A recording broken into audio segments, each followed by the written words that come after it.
प्यारे विद्यार्थियों, अपूर्व संस्थान की तरफ से हिंदी साहित्य की कक्षा में आप सभी का हार्दिक स्वागत है। कबीर का साहित्यिक परिचय हम पढ़ चुके हैं। अब कबीर के दोहों के बारे में हम पढ़ते हैं। कबीर निर्गुण भक्ति काव्य परंपरा के संत थे, अनपढ़ थे, लेकिन उन्होंने जो शिक्षाएं दी उन शिक्षाओं को उनके जो अनुयायी हैं उन अनुयायियों ने, उन सेवकों ने लिपिबद्ध किया, जिसे हम आज प्रमाण के रूप में पढ़ रहे हैं। यहाँ कबीर के जो दोहे हैं उनमें गुरु की महिमा का बखान किया गया है। परमात्मा से मनुष्य के संबंध यानी आत्मा और परमात्मा के मिलन की बात बताई गई है। तो हम आगे बढ़ते हैं। पहला दोहा है, गुरु गोविंद तो एक है, दूजा यह आकार, आपा मेट जीवित मरई, तो पावई करतार। कबीरदास जी कहते हैं कि गुरु और गोविंद दोनों एक ही होते हैं। इन दोनों में कोई अंतर या फर्क नहीं है। केवल हमारा मन ही इन दोनों में भेद करता है। दूजा यह आकार, इसका तात्पर्य यह है कि हमारा मन ही इसमें भेद करता है। आपा मेट जीवित मरे, यदि कोई मनुष्य अपने जीते जी अपने अहंकार को त्याग देता है, उसे मार देता है, तो पावे करतार, तभी उसे परमात्मा प्राप्त हो सकते हैं। अर्थात अपने जीते जी उसे अपने अहंकार को मारना पड़ेगा, तभी उसे परमात्मा की प्राप्ति हो सकती है। उपदेशात्मक शैली है। गुरु गोविंद में 6 का अनुप्रास अलंकार है। आपा का तात्पर्य होता है घमंड से। ठीक है। अगला है, ज्ञान प्रकाशा गुरु मिल्या, सो जिन बिसरी जाई, जब गोविंद कृपा करी, तब गुरु मिलिया आई।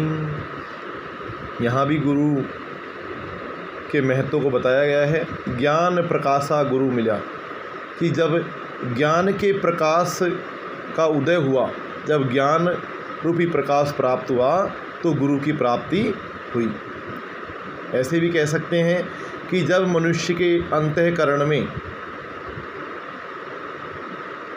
गुरु की कृपा से ज्ञान की प्राप्ति हुई, सो जिन बिसरी जाई, तो भला अब उस गुरु को कैसे भुला या जा सकता है। अर्थात जब हमें गुरु की कृपा से ज्ञान की प्राप्ति हुई है, तो अब हम उसे कैसे बुला सकते हैं। सो जिनी बिसरी जाई, यानी उसे अब कैसे बुलाया जा सकता है। बिसरी यानी बुलाया। जब गोविंद कृपा करी, और जब प्रभु श्री राम ने, या मैं तो कह सकता हूँ कि जब परमात्मा ने कृपा करी, तब गुरु मिलिया आई, तभी गुरु की प्राप्ति हुई है।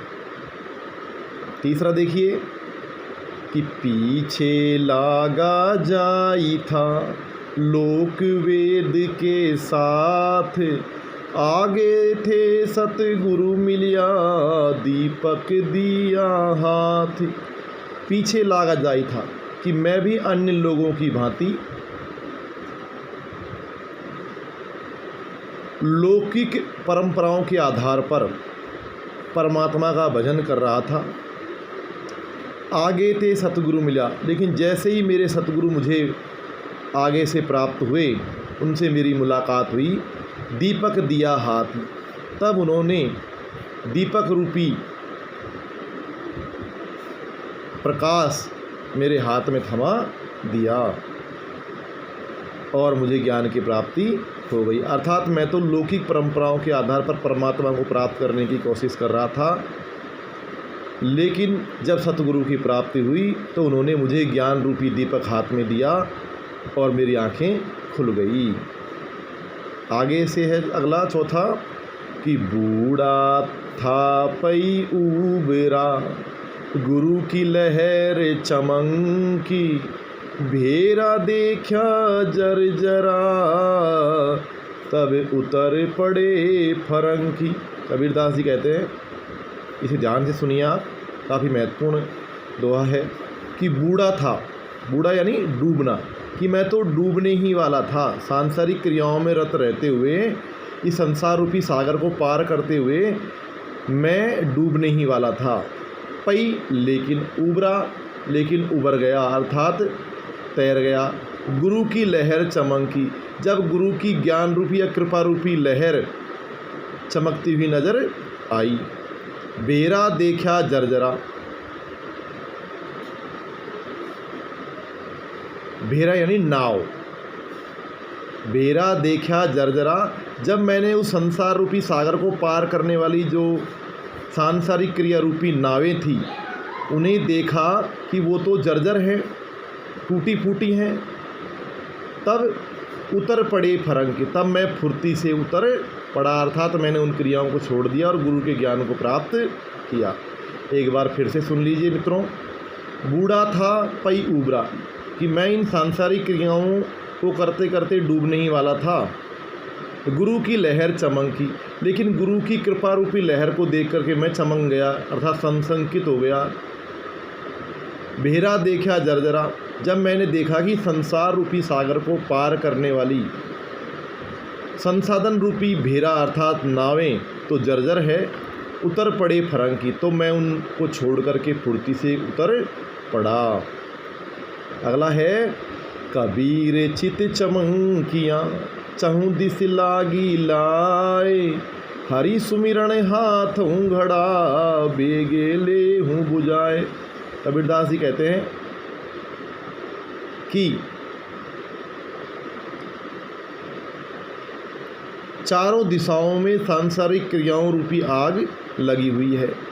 कबीर चित चमकिया, और कबीर का जो चित्त अर्थात मन जो है वो चमकिया यानी चौंकने वाला या सशंकित रहता है, बेचैन रहता है। चमकिया का मतलब था सशंकित अर्थात बेचैन। हरि सुमिरन हाथों गड़ा, अब उसे अचानक ध्यान आया कि उसके हाथों में तो हरि सुमिरन रूपी जल से भरा हुआ घड़ा है। बेगे लेऊं बुझाए, तो उस शीघ्रता से उसने उस सांसारिक अग्नि को बुझा लिया। क्या कहता है कि कबीर चित चमकिया, चहुं दिस लागी लाए, कि चारों ओर सांसारिक क्रियाओं रूपी आग को देख करके कबीर का मन सशंकित रहता है, बेचैन रहता है। लेकिन अचानक उसे ध्यान आता है कि उसके हाथों में तो हरि सुमिरन रूपी जल से भरा हुआ घड़ा है। बेगे ले हूँ बुझाए, अब उन क्रियाओं को या उन भोग आदि क्रियाओं को वो शीघ्रता से बुझा लेगा या बुझा लेनी चाहिए। वही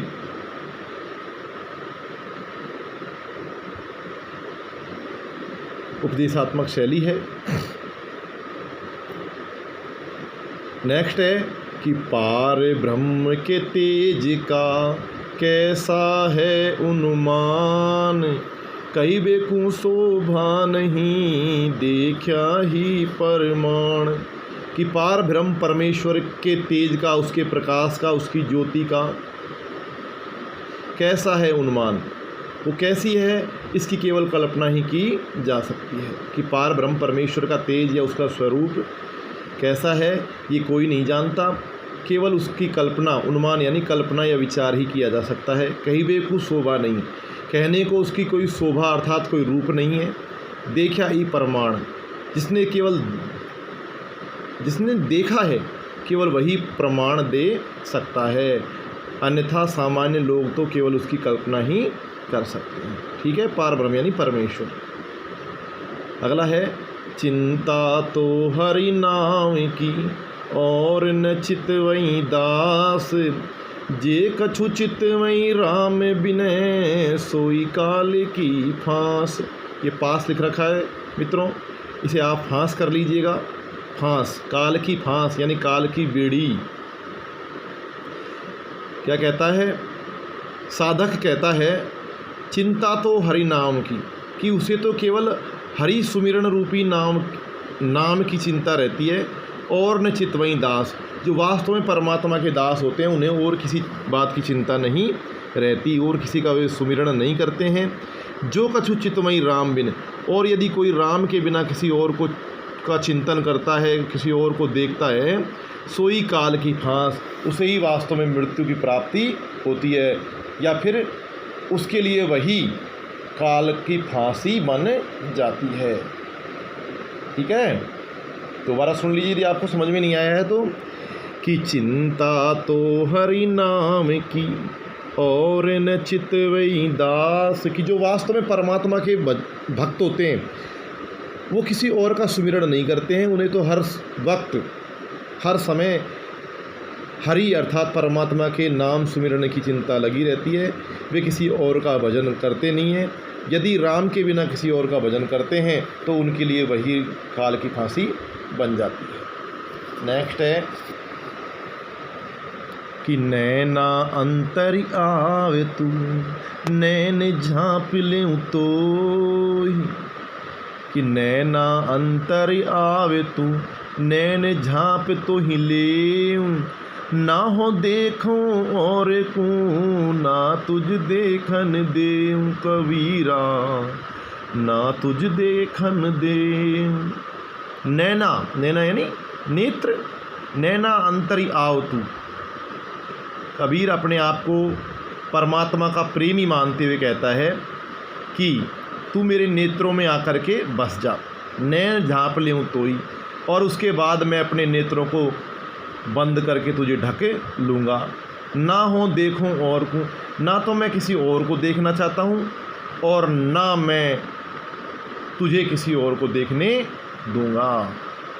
यानी तू मेरा है और मैं तेरा हूँ, इसके अलावा दोनों का किसी से कोई सरोकार नहीं होना चाहिए। यहाँ आत्मा का परमात्मा में विगलित हो जाना बताया गया है। अगला है कि बहुत दिनन की जोवेती मैं बाट तुम्हारी राम, जीव तरसे तुझ मिलन को मन नाही विश्राम। यहाँ भी कबीर ने अपने आप को परमात्मा की प्रेमी का बताया है कि बहुत दिनन की ज्योति बाट तुम्हारी राम, की हे मेरे राम मैं बहुत दिनों से तुम्हारा इंतज़ार कर रही हूँ। जीव तरसे तुझ मिलन को, मेरी जो आत्मा है, जीव यानी आत्मा, मेरी आत्मा तुझसे मिलने के लिए तरस रही है, बेचैन हो रही है। मन नाही विश्राम, मेरे मन को विश्राम नहीं है। यानी जो साधक है वो परमात्मा से मिलने के लिए बेचैन है। अगला है कि मूर्ख संग न कीजिए, मूर्ख यानी मूर्ख, हमें मूर्ख का कभी संग नहीं करना चाहिए। संगति के ऊपर बताया गया है लोहा जल न तिराई, कि लोहा कभी मनुष्य को जल में नहीं तैरा सकता। कंदली सीप भुजंग मुख, भुवंग लिख रखा है, आप मित्रों से भुजंग करेंगे। कंदली सीप भुजंग मुख एक बूंद तीहूँ भाई, कि कंदली, सीप और भुजंग, इन तीनों के मुख में जब एक स्वाति नक्षत्र की बूंद गिरती है तो तीनों का अलग अलग परिणाम निकलता है। ये एक लॉजिक है, बताया गया उसने उदाहरण दे करके कि कंदली यानी केले पर स्वाति नक्षत्र की बूंद जब गिरती है तो वो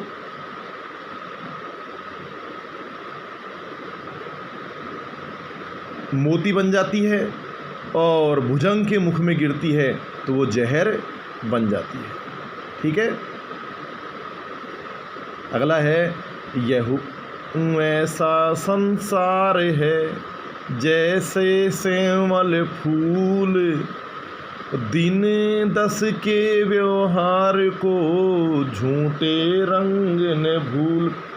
मित्रों, ये जो दोहा है, इस दोहे में कबीर दास जी कहते हैं कि ये जो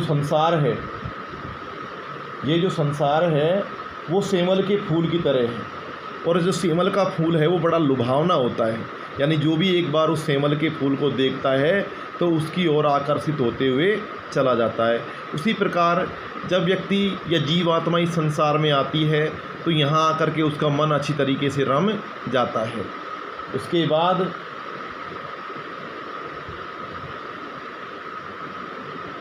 व्यक्ति उस सेमल के फूल को देखते देखते ही मन ही मन प्रसन्न होता रहता है कि भाई ये कब पकेगा और कब मैं इसे खाऊंगा। लेकिन दिन दस के व्यवहार को झूठे रंग ने भूल, लेकिन जैसे जैसे वो बड़ा होता जाता है और उसका व्यवहार ख़त्म हो जाता है, वैसे ही उस सेमल का फूल एक दिन अपना रंग समाप्त कर देता है, सूख जाता है।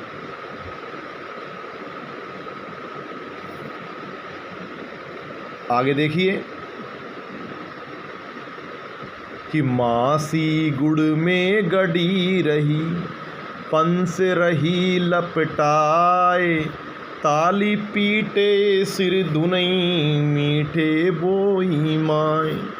कबीरदास जी कहते हैं मासी गुड़ में गड़ी रही, कि जीवात्मा रूपी मक्खी गुड़ रूपी संसार में गड़ी रहती है, पंस रही लपटाए, और अपने पंख रूपी हाथ पैरों को उसमें लपेट लेती है। ताली पीटे सुर धुने, और जब उसमें पूरी तरीके से गड़ जाती है तो ताली पीटती है, सिर को धूनती है, मीठे बोई माई, अर्थात मीठे के स्वाद के चक्कर में वो अपनी जान भी गंवा देती है। ठीक उसी प्रकार आत्मा जब इस संसार में आती है तो वो यहाँ पर इतनी आकर्षित हो जाती है कि वह मक्खी की भांति इस संसार रूपी गुड़ में गड़ जाती है, और जब निकलना चाहती है तो अपने हाथ पैरों को, अपने सिर को पीटती है, लेकिन कुछ नहीं होता और अंत में वो मृत्यु को प्राप्त हो जाती है। ठीक है, यह एक प्रतीकात्मक शैली है, और मासी गुड़ में गड़ी रही, इसमें एक रूपक अलंकार है। ठीक है मित्रों, ये रहे कबीर के दोहे।